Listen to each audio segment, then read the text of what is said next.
Mrs. Fazul Amina Nazir, Al-Hikma Early Childhood Development Center, Kandy District, Gedioya, Kalgama. I am very happy to have this opportunity to speak today in front of our President, Mr. Janaka Kamalgoda Sir, Central Province Director, Mr. T.K. Gunatilaka Sir, respected lecturers, Mrs. Nathia Jain Ma'am, Mrs. Meena Ma'am, Mrs. Padmaja Ma'am, and Dr. Rasmi Tyagi Ma'am, and all other members, and all my fellow preschool teachers.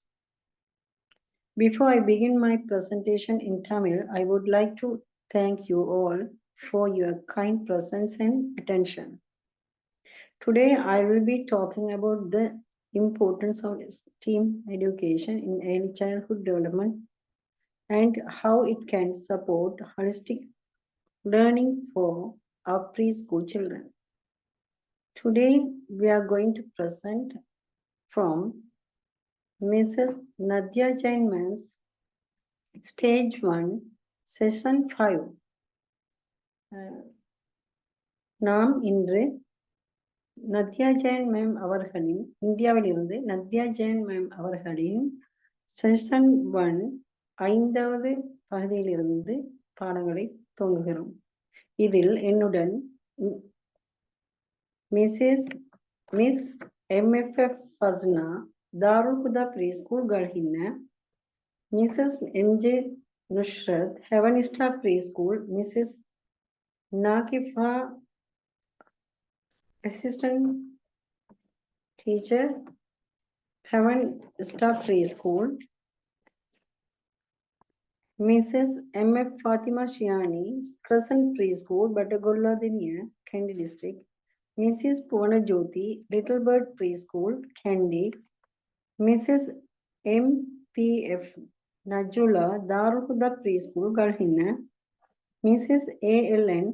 Ilmia, Dahima Preschool, Madavada, Mrs. M.A.F. Nakifa, Heaven Star Preschool.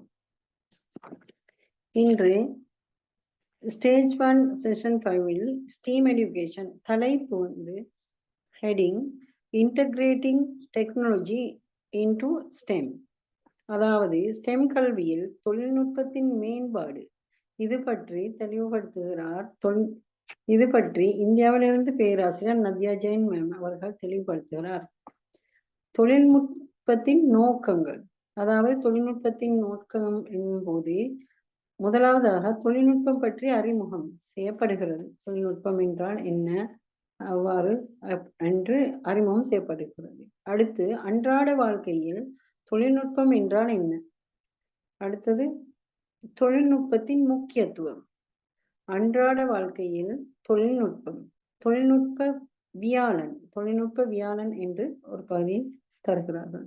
அடுத்து சிந்தனை செயற்பாடுகள், அடுத்து பயனுள்ள வலைத்தளங்கள், define technology தொழில்நுட்பத்தின் விவரம், அவ்வாறு கற்றலில் கண்டுபிடிப்பதற்கு பயன்படுத்தப்படும் அறிவு.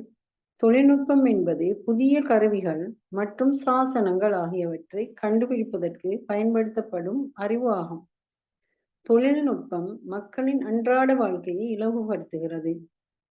நாம் எமது வகுப்பறையில் பயன்படுத்தப்படும் mobile phone, smart TV, laptop இவற்றை பயன்படுத்தும் போது வேலை இலகுவாக்கப்படுகிறது. இவ்வாறு தொழில்நுட்பத்தின் புதிய கண்டுபிடிப்புகள், புதிய உபகரணங்களை எவ்வாறு நாங்கள் எமது பாடசாலைகளில் பயன்படுத்துகிறோம் என்பது பற்றி விளக்கப்படுகிறது. அடுத்த சந்தர்ப்பத்தை ஃபஸ்னா ஆசிரியர் அவர்களுக்கு நான் வழங்குகிறேன். நன்றி.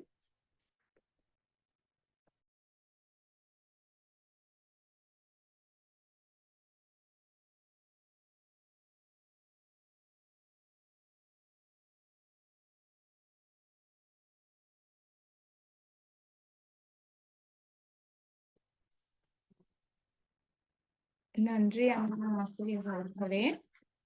நான் Fathima ஃபஸ்னா from கெண்டி, Darul Khuda preschool கல்ஹின்ன.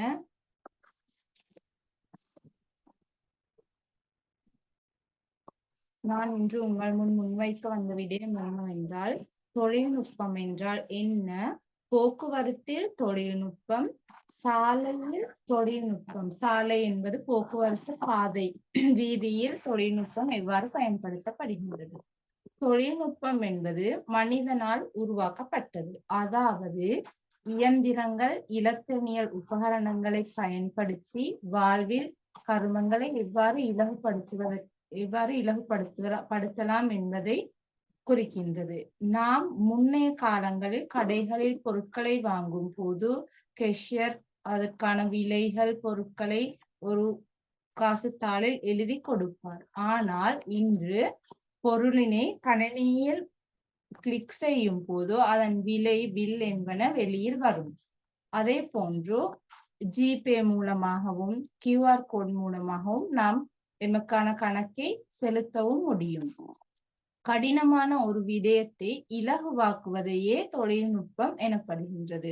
தொழில்நுட்பத்தின் முக்கிய பயன்பாடானது கடினமான ஒரு விடயத்தை இலகுபடுத்துவது ஆகும். போக்குவரத்தில் தொழில்நுட்பம், அதாவது பல்வேறு வழிகளில் போக்குவரத்துக்கள் மேற்கொள்ளப்படுகின்றன. முன்னைய காலங்களில் கட்டுமரம், நடைப்பயணம் மூலமாக ஒரு இடத்திலிருந்து இன்னொரு இடத்துக்கு பயணம் செய்வதற்காக பயன்பட்டன. ஆனால் இன்று தொழில்நுட்ப வளர்ச்சியின் காரணமாக வித்தியாசமான வகைகளில் போக்குவரத்து செய்யப்படுகின்றது. உதாரணமாக பஸ்கள், கார்கள், கப்பல், விமானங்கள் மூலம், ட்ரெயின் மூலமாக, ஆட்டோ அதாவது எலக்ட்ரானிக் வெஹிக்கிள் போன்றன மூலம் பயணங்கள் மேற்கொள்ளப்படுகின்றன. இவை தொழில்நுட்பத்தின் உதவியுடன் நாம் பயன்படுத்தும் போக்குவரத்து சாதனங்கள் ஆகும். போக்குவரத்து வீதியில் தொழில்நுட்பம், அதாவது சோலார் ஸ்ட்ரீட் லைட், பாதையோரங்களில், வீதியோரங்களில் வீதி விளக்குகள் தற்காலத்தில் சூரிய வெளிச்சத்தில் பகல் நேரங்களில் மின்னை சேமித்து வைத்து இரவு நேரங்களில் ஒளிர்கின்றன. டிராபிக் லைட், வீதி சமிக்கை விளக்குகள், இது இருப்பதால் போலீஸ் அதிகாரிகள் பாதைகளில் நின்று பாதை ஒழுங்குகளை செய்ய வேண்டிய தேவை இல்லை. CCTV கேமராக்கள், பட்டில்ஸ், ஃப்ளைஓவர்ஸ், டனல்ஸ், வாகன நெரிசல்கள் இன்றி பயணம் செய்வதற்கு இன்றைய தொழில்நுட்பம் பெரிதும் உதவியாக காணப்படுகின்றது. அடுத்த வாய்ப்பினை நுஸ்ரத் ஆசிரியர் அவர்களுக்கு வழங்குகின்றேன். நன்றி. நன்றி ஃபஸ்னா ஆசிரியை அவர்களே. நான் பாத்திமா நுஸ்ரத், பிரதான ஆசிரியை, 7 ஸ்டார் ஃப்ரீ ஸ்கூல், மடுவல உள்பத்த, மாத்தளை மாவட்டம். நத்தியா ஜெயின் மேடம் அவர்களின் விரிவுரையில் தொழில்நுட்பம் என்ற பகுதியில் எனக்கு தரப்பட்டுள்ள தலையங்கம் வீட்டில் உள்ள தொழில்நுட்பங்கள், டெக்னாலஜிஸ் அட் ஹோம். நாம் எமது வீட்டில் தினசரி உபயோகப்படுத்தும் தொழில்நுட்பங்கள் மற்றும் தொழில்நுட்ப சாதனங்கள், அதாவது தொலைக்காட்சி பெட்டி, வானொலி, கையடக்க தொலைபேசி, CCTV கேமராக்கள், டேப்லெட், ஆடியோ ஒலிபெருக்கிகள், வைஃபை, மின் சாதனங்கள் மூலம் பெறும் வெளிச்சம், சூரிய கலங்கள், குளிரூட்டி அதாவது AC, கணனி போன்றவைகளை குறிப்பிட முடியும். இத்தொழில்நுட்ப வளர்ச்சியினால் இவ்வாறான சாதனங்களின் மூலம் எமது வேலைகளை இலகுவாக்கவும் துரிதமாகவும் செய்து முடிக்க முடியும். அடுத்த தலைப்பாக சமையலறையில் உள்ள தொழில்நுட்பங்கள், டெக்னாலஜிஸ் இன் கிச்சன். எமது வீட்டில் சமையலறையில் நாம் உபயோகப்படுத்தும் தொழில்நுட்ப சாதனங்கள், அதாவது கேத்தல், அவன், சாண்ட்விச் டோஸ்டர், ஸ்கேல், குளிர்சாதன பெட்டி, கேஸ் அடுப்பு, Blender, rice cooker, deep fry, microwave அவன், dishwash, steamer, Peter, automated machines, vacuum cleaner போன்ற உபகரணங்களை குறிப்பிட முடியும். உபகரணங்கள் மூலம் முன்னேற்றகரமான நவீனமான உபகரணங்களை கூற முடியும். இவ்வாறான சமையலறை உபகரணங்கள் எமது சமையலறை வேலைகளை விரைவாக செய்வதற்கும் இலகுவாக செய்து முடிக்கவும் உதவுகின்றது. அடுத்த தலைப்பு பள்ளியில் உள்ள தொழில்நுட்ப முறைகள், டெக்னாலஜிஸ் இன் ஸ்கூல். எமது பள்ளி வகுப்பறையில் உபயோகப்படுத்தும் தொழில்நுட்ப சாதனங்கள், உதாரணமாக நத்தியா மேடம் அவர்கள் குறிப்பிடுகின்றார்கள் கால்குலேட்டர், கணிப்பான். மாணவர்களுக்கு கணிப்பானை வழங்கி அதில் 1, 2, 3 தொடராக 10 வரையான இலக்கங்களை கூறும் போது இலக்கங்களை விரல்களினால் அழுத்தும் போது இலக்கங்கள் அதில் தெரியும் போதும் இலக்கங்களை கற்றுக்கொள்வர். இதன் மூலம் மகிழ்ச்சிகரமான முறையில் கற்றுக்கொள்ள பிள்ளைகள் முன்வருவர். அதேபோல் கால்குலேட்டர் மூலம் 1 கூட்டல் அடையாளம் 1 இப்படி அழுத்தினால் 2 இலக்கம் வரும் போன்ற சிறிய கற்பித்தல் முறைகளையும் அறிமுகப்படுத்தலாம். அடுத்த உதாரணமாக குறிப்பிடுகின்றார்கள் மெய்நிகர் யதார்த்தம், விர்ச்சுவல் ரியாலிட்டி. இதில் முன் வடிவமைக்கப்பட்ட வீடியோக்கள். இவ்வுபகரணத்தை பிள்ளைகள் கண்களில் அணிந்து கொண்டு அமர்ந்திருந்தாலும் அதில் தென்படும் காட்சிக்குள் அவர்களும் இருப்பது போல் உணர்வர். உதாரணமாக ஒரு காட்டுப்பகுதியில் உள்ள காட்சியை இக்கருவி மூலம் பார்த்தால் அக்காட்டுப்பகுதியில் இப்பிள்ளையும் இருப்பது போல் காட்சி அளிக்கும். நிஜமாக காட்டுப்பகுதி ஒன்றில் விலங்குகளுடன் இருப்பது போல் உணர்வர். இதன் போது பிள்ளைகளின் மனநிலை மகிழ்ச்சிகரமான உலகிற்கு அழைத்து செல்லும் மற்றும் பிள்ளைகள் நெருங்க முடியாத எரிமலை, சூரிய குடும்பம், கடல் கீழுள்ள பகுதிகள் போன்ற அருகில் சென்று பார்க்க முடியாத இடங்களை விர்ச்சுவல் ரியாலிட்டி மூலம் பிள்ளைகளுக்கு காண்பிக்க முடியும். அடுத்த உதாரணமாக குறிப்பிடுகின்றார் நத்தியா ஜெயம் மேடம் ஸ்மார்ட் போர்டு, மின்னணு பலகை. இது வகுப்பறையில் இவ்வுபகரணத்தின் மூலம் கற்றல் செயற்பாடுகளை மேற்கொள்ள முடியும். உதாரணமாக நாம் இதில் பூனை ஒன்றை பற்றி கற்பிக்க போகிறோம் என்றால் கெட் என்ற CAT என்ற சொல்லை அதில் காட்சிப்படுத்த முடியும். அதனை மாணவர்கள் உச்சரிக்கவும் முடியும். அப்பலகையில் பூனை ஒன்றை அதில் காட்சிப்படுத்தினால் CAT கெட் எழுத்து வடிவிலும் உச்சரிப்பர். அதே போன்று பூனையின் உருவத்தையும் பார்த்து கெட் என்று கூறுவர். இதுபோல் பல வகையான கற்றல் செயல்பாடுகளை ஆரம்ப பருவ பிள்ளைகளுக்கு ஸ்மார்ட் போர்டு மூலம் மேற்கொள்ள முடியும். நன்றி. அடுத்த பகுதியை தொடர்வதற்காக ஷியானி ஆசிரியருக்கு வாய்ப்பை வழங்குகின்றேன்.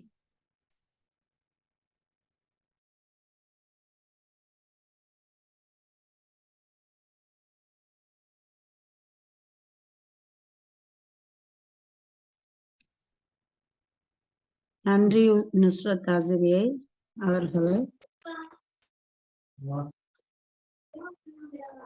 எமக்கு தரப்பட்ட தலைப்பு ஒருங்கிணைந்த வகுப்பு காட்சிகள், வகுப்பறை காட்சிகள். ஒருங்கிணைந்த வகுப்பறை காட்சிகள் என்றால் the steam and flowers. Worksheet, poems, story, circle time, puzzles, role play, medieval, pre-hand drawing, pre-creativity, listening time, coloring, self, 8 வகையான நுண்ணறிவுகள்: தனிப்பட்ட நுண்ணறிவு, இயற்கையான நுண்ணறிவு, தனிப்பட்ட அறிவு, இயற்கையான சுற்றுப்புற சூழலை ஆராய்தல், அழகிய உணர்வை விருத்தி செய்தல், கதைகள், புதிர்கள், தனிநபர் ஒருவர் இன்னுமொருவரை இணைந்து செயற்படும் இசைகள், மலர்களுடன் தொடர்பு படுத்துதல், flowers garden, role play, complement circle, planting and tree, group decision, short reading, beauty system, activity in flowers, shadow, children use flower. ஒருங்கிணைந்த பாடத்திட்டத்தின் மலர்கள் பற்றிய விரிவுகளை தற்போது பார்க்கலாம்.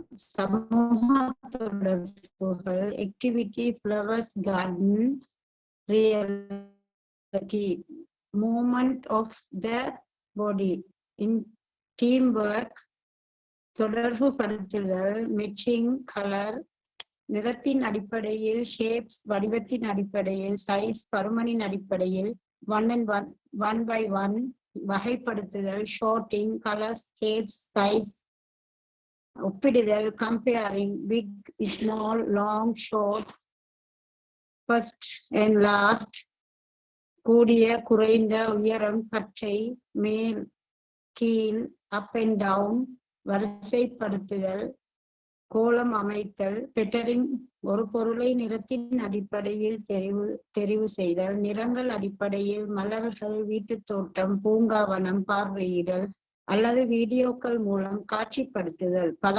படங்கள் மூலம் காட்சிப்படுத்துதல். ஃபர்ஸ்ட் டே மலர்களை வீட்டிலிருந்து பிள்ளைகளுக்கு எடுத்து வரச் செய்தல், ரோல் பிளே குழுவாக மலர்களை தெரிவு செய்தல், நிறங்களின் அடிப்படையில் ஷேப்ஸ் இதழ்களுடன் கொத்துக்களாக பூக்கும் பூக்கள், தனியாக பூக்கும் பூக்கள், காலையில் மலரும் பூக்கள், இரவு நேரத்தில் மலரும் பூக்கள், நீரில் வளரும் பூக்கள், தாவரங்கள், பல்வேறுபட்ட முறையில் மலர்கள் பற்றிய பாடங்களை பிள்ளைகளுக்கு நாம் சொல்லிக் கொடுக்க வேண்டும். மலர்களின் மகிமை, அழகுணர் வாசனை உலகில் எந்த இடத்தையும் அழகுபடுத்தும் ஒரு அற்புதமான பொருள் மலர்களாகும். ரோல் பிளே பூக்களை போல் நடனம் ஆடுதல், பாடுதல், உதாரணமாக பாடல்கள் பாடுதல், பூக்களை கொண்டு, உதாரணமாக வெள்ளை வெள்ளை தாமரை போன்ற பாடல்கள், வண்ணாத்து பூச்சி பாடல்கள், இதன் மூலம் பல வர்ணங்கள், ஆடைகள், பூ மலர்கள் போன்ற காட்சிகளை காட்சிப்படுத்துதல். Physics development environment activities using small and big one, சூழலை நேசிக்கும் பிள்ளைகளை அறிவு விருத்தி, உடல்சார் திறன் விருத்தி, 5 புலன்களின் செயற்பாடுகள். எக்ஸாம்பிள் மணத்தல், மலர்களின் பயன்கள், திருமண வைபவங்கள், விசேட நாட்கள், பிறந்த நாள் தினங்கள், செமிழ் சிங்கள ஃபெஸ்டிவல் டேஸ், கோயில்கள், டெம்பிள், இப்படியான இடங்களுக்கு மலர்களை எடுத்து செல்லும் முறைகள் போன்ற பல்வேறுபட்ட விடயங்களை பிள்ளைகளிடத்தில் நாங்கள் அறிமுகம் செய்யப்படுதல் வேண்டும்.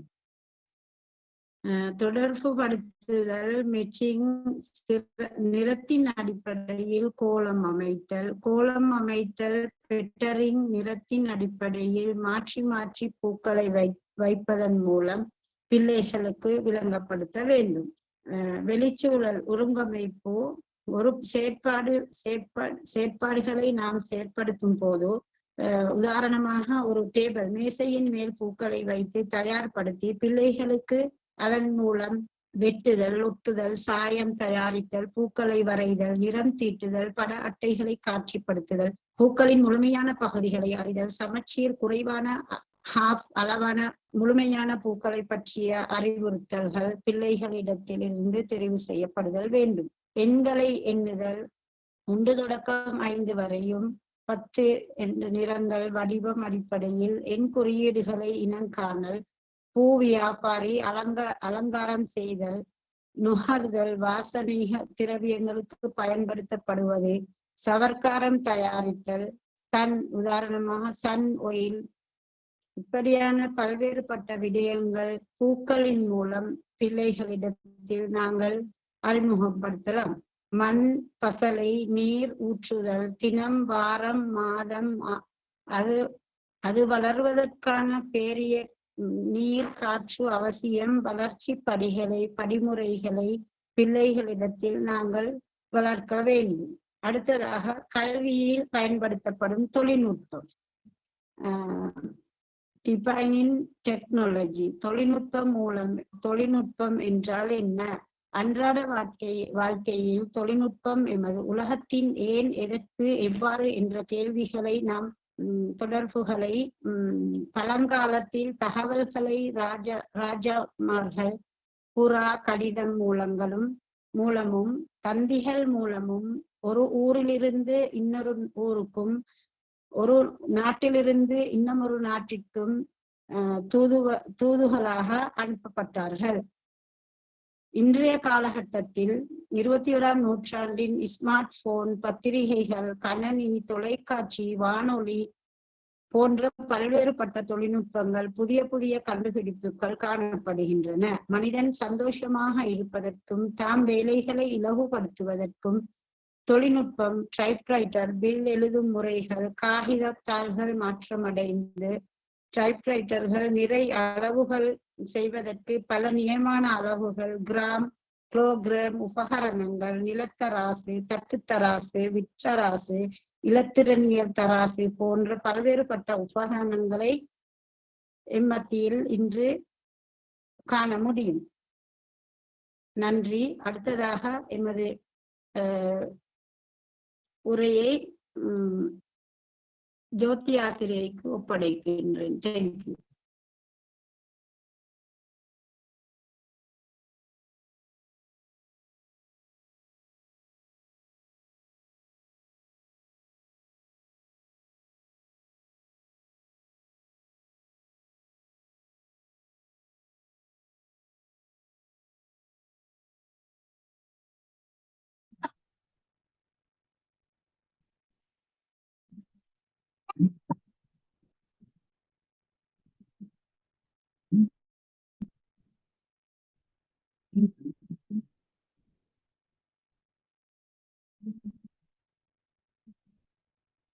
வணக்கம்.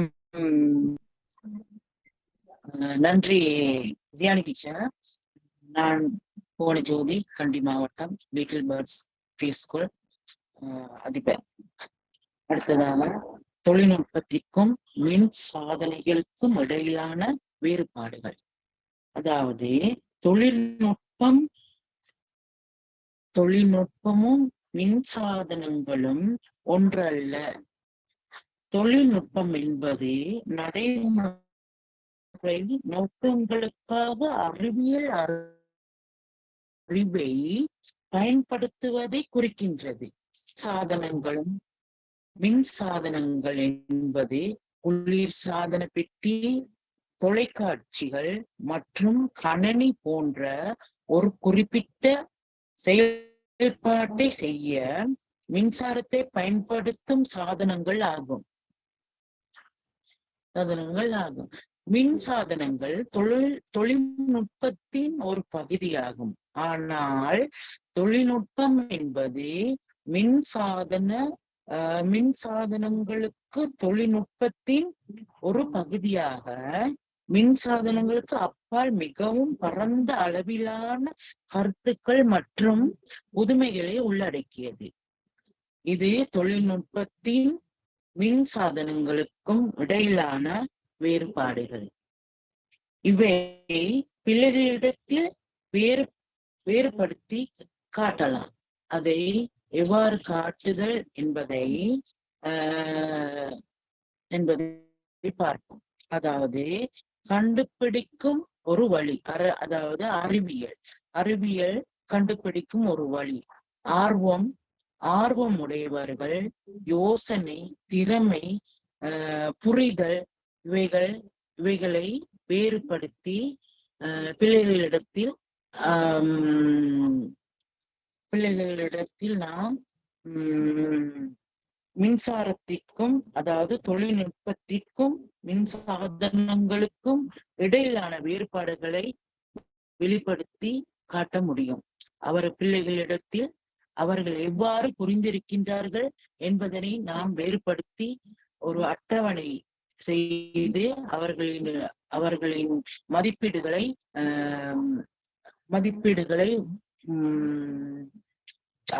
சார்ட் மூலம் அமைத்தல் வேண்டும். இவ்வாறு தொழில்நுட்பத்திற்கும் மின் சாதனங்களுக்கும் இடையிலான வேறுபாடுகளை புரிந்து கொள்ள முடியும். நன்றி நஜிலா டீச்சர் அவர்களே.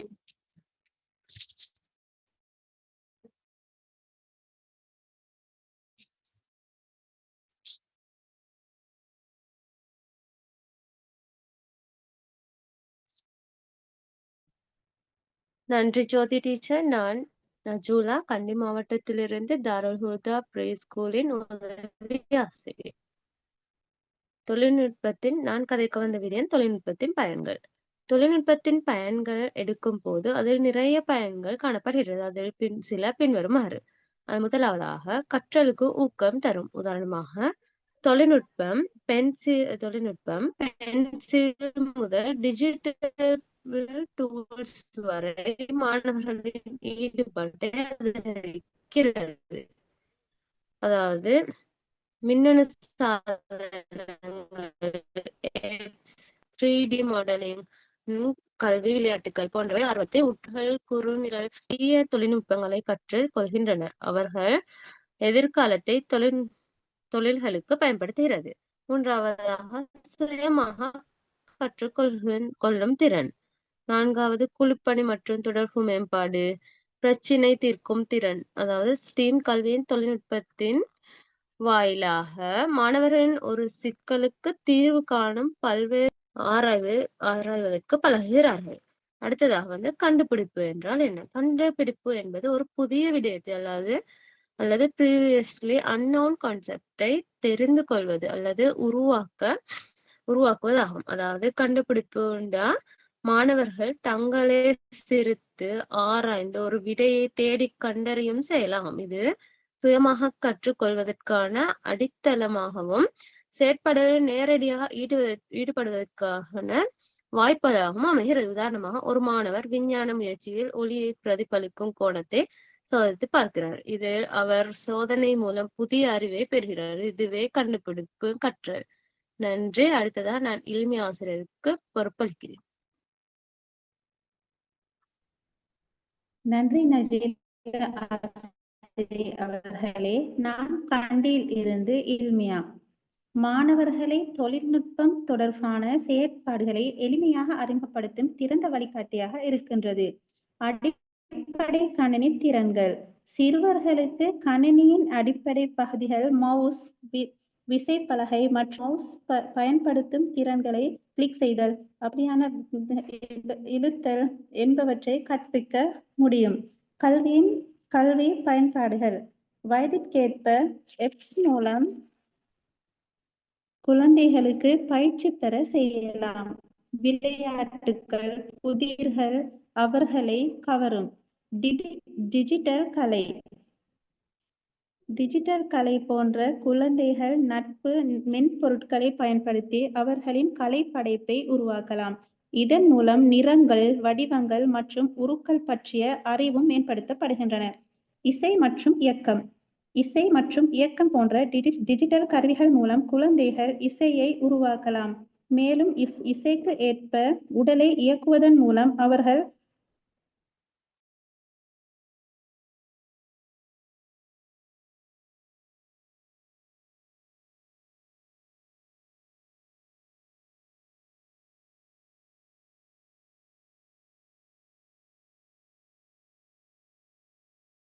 ஆனந்தப்படுவார்கள். டிஜிட்டல் கதை சொல்லல் மற்றும் பப்பட்ஸ் போன்ற கருவிகளை பயன்படுத்தி குழந்தைகளை உபயோகிக்கலாம். இது அவர்களுக்கு சிந்தனை அடிப்படை கற்றுத் தரலாம். வெப்சைட்டை பயன்படுத்தி பயிற்சிக்கு ஏற்றவை. டிஜிட்டல் குடிமை. குழந்தைகளுக்கு இணைய பாதுகாப்பு விதிகள் மற்றும் பொறுப்புடன் தொழில்நுட்பத்தை பயன்படுத்த முடியும். நடைமுறைகள் பற்றி கற்றுக் கொடுப்பது முக்கியமாகும். நன்றி. அடுத்ததாக நாகிபா ஆசிரியர் அவர்களுக்கு வாய்ப்பளிக்கின்றேன்.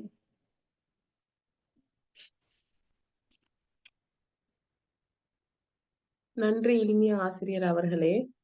நான் நாகிபா அஸ்மீர், உதவி ஆசிரியர், ஹெவன் ஸ்டார் பாலர் பாடசாலை, மாத்தளை. இன்று எனது தலைப்பு மழலையர் பள்ளிக்கான சில செயற்பாடுகள். கோடிங் ஆனது தொழில்நுட்பத்துடன் தொடர்பு பட்டு செயற்பாடுகளை செய்யும் போது குழந்தைகளுக்கு இனிவரும் காலங்களில் மிகவும் உதவியாக இருக்கும். நாம் கோடிங்கை குழந்தைகளுக்கு கம்ப்யூட்டர் மூலம் காட்டுவதற்கு முன்னர் கோடிங் என்றால் பெட்டினை அடிப்படையாக கொண்டது. பெட்டினை உருவாக்குவதற்கு பல்வேறு செயற்பாடுகளை செய்யலாம். உதாரணமா தீக்குச்சிகள் மூலம் குழந்தைகளுக்கு பெட்டினை அறிமுகம் செய்யலாம். நேராக ஒரு குச்சியை வைத்தல், அடுத்ததை சரிவாக இன்னொரு குச்சியை வைக்கலாம், மற்றையதை நேராக வைக்கலாம். இப்படி மாற்றி மாற்றி செய்யும் போது பெட்டின் ஒன்றை உருவாக்கலாம். அடுத்து தீக்குச்சிகளை வைத்து முக்கோணம் உருவாக்கி நேராக ஒரு முக்கோணமும் தலைகீழாக ஒரு முக்கோணமும் வைத்து பெட்டன் ஒன்றை உருவாக்கலாம். இது மட்டுமில்லாமல் நிறங்களை அடிப்படையாக கொண்டு ஒரு நீலம், ஒரு மஞ்சள், ஒரு நீலம், ஒரு மஞ்சள் என்ற வகையில் பெட்டன் ஒன்றை உருவாக்குவதற்கு செயற்பாடுகளை செய்யலாம். அடுத்ததாக விளையாட்டு பொருட்கள் பில்டிங் பாக்ஸ் மூலமும் பெட்டன்களை உருவாக்கி கொள்ளலாம். கோடிங் மெட் குழந்தைகளுக்கு உடற்செயற்பாடுகள் மூலம் பெட்டனை பழக்கப்படுத்தலாம். உதாரணமா கையை மேலே உயர்த்துங்கள், கையை கீழே போடுங்கள், இடது பக்கம் திருப்புங்கள், வலது பக்கம் திருப்புங்கள் போன்ற உடல் செயற்பாடுகள் மூலம் பெட்டனிற்கு பழக்கப்படுத்துகின்றனர். இப்படி கோடிங்கை பழக்கப்படுத்துவதனால் கணனியில் காணும் போது பெரியவர்களாகியும் கோடிங்கை கற்கும் போதும் இது போன்ற பெட்டன் பற்றிய அறிவோ இருந்தால் எதிர்காலத்தில் தொழில்நுட்பத்தோடு தொடர்பு கொள்ளும் போதும் தெரிந்து கொள்ள இலகுவாக காணப்படும். ஸ்டோரி மேப் கதைகள் கூறும் போது குழந்தைகள் சிறுவர்களாக இருப்பதால் எழுதவோ வாசிக்கவோ அவர்களுக்கு முடியாது. அதனால் இந்த பெட்டன் முறையை பயன்படுத்தி அவர்களுக்கு கதைகளை கூறலாம். உதாரணமாக 3 Little Pigs என்ற கதையை கூறுவதாக இருந்தால் 3 பன்றிக்குட்டிகளும் வரைந்து 3 வீடுகளும் வேறு வேறாக வரைந்து கொள்ள வேண்டும். ஆரம்பத்தில் என்ன நடக்கின்றது, முடிவில் என்ன நடக்கின்றது, நடுவில் என்ன நடக்கும் என்பதை சித்திரத்தை வரைந்து ஒரு பெட்டன் மூலமாக கதையை கூறலாம். அடுத்ததாக கோடிங் மெட் கமாண்டட் கோட் பக் இதுதான் கோடிங்கிலேயே அடிப்படை விடயம் மற்றும் இறுதியான விடயமும். இதைத்தான் பெரிய பிள்ளைகளுக்கு கற்றுக் கொடுக்கின்றோம். சிறிய குழந்தைகளுக்கு இதன் அடிப்படையிலான சிறிய உதாரணங்களை சொல்லிக் கொடுக்கின்றோம். அடுத்ததாக தொழில்நுட்ப வார்த்தைகள். தொழில்நுட்ப வார்த்தைகள் 8 காணப்படுகின்றது. இது கணனி சம்பந்தப்பட்ட சொற்களாக இருந்தாலும் குழந்தைகளுக்கு கஷ்டமான பெரிய சொற்களாக காணப்படுகின்றது. கணனியில் ஆங்கிலம் பயன்படுத்துவதால் குழந்தைகளுக்கு சிறிய வசனங்களை அவர்களுக்கு பழக்கப்படுத்த வேண்டும். அடுத்ததாக மழலையர் பள்ளிகளுக்கான சில செயற்பாடுகள். மவுஸ் அட்வான்ச்சர் கம்ப்யூட்டர்ல காணப்படும் கர்சரை ஒளித்து வைத்துவிட்டு குழந்தைகளுக்கு தேட சொல்லுதல். அடுத்ததாக டிஜிட்டல் ஃபிங்கர் பெயிண்டிங், மற்றது மியூசிக் மேக்கர். இது போன்ற 10 செயற்பாடுகள் காணப்படுகின்றது. இந்த 10 செயற்பாடுகளையும் செய்ய முடியாவிட்டாலும் 1 அல்லது 2 செயற்பாடுகளை எமது முன்பள்ளிகளில் செய்விக்கலாம். எமக்கு வாய்ப்பளித்த கமல்கொடு சார் அவர்களுக்கும் மொழிபெயர்த்த ஆசிரியர்களுக்கும் எனது குழு சார்பாக நன்றிகளை தெரிவித்துக் கொள்கிறேன்.